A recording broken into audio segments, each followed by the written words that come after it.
Peanuts really has stood the test of time because it's about people. It's about characters. It's about emotions. It's about the things that we all go through, and those things don't change. It's not making cultural references. It's really about the human interaction and the insecurities of being a kid and being an adult.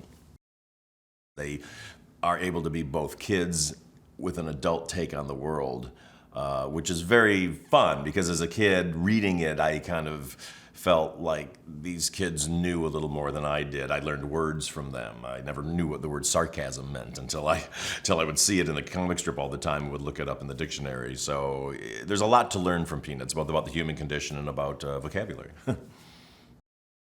I'll never forget when I first walked in and their screening room and they put up the first artwork and some of the early animation for it, and it was just this rush of emotion that hit me because realizing it was in such good hands with Blue Sky and Steve Martino.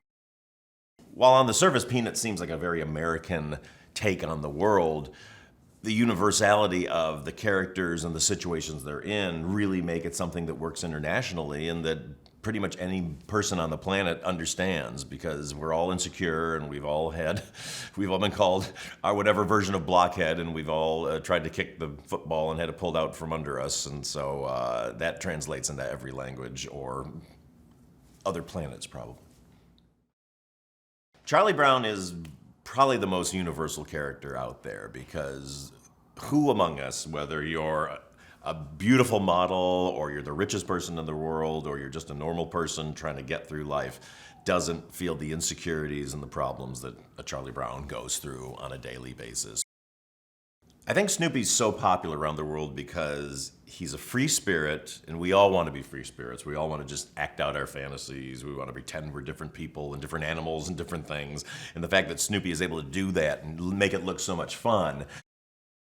Woodstock and Snoopy are such a perfect comedy team. I mean, they're part Laurel and Hardy. They're part Abbott and Costello. They're Hope and Crosby. They're always on some adventure, and even though they irritate each other occasionally, they are always the best of friends.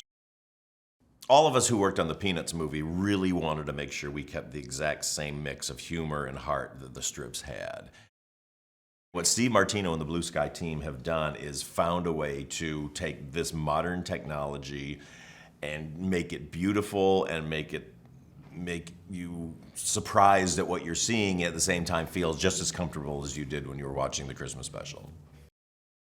Charles Schulz was not just a cartoonist. Charles Schulz was a film director. He was a comedy writer. He was a comedy producer. His work amazes me every time I go back and look at those strips again. The most important thing we had to get right on the Peanuts movie is everything. We had to get the animation right. We had to get the voices right. We had to get the music right. We had to get the story right. Because they're so integral to these characters, and Charles Schulz left us such an amazing legacy that it was ours to screw up.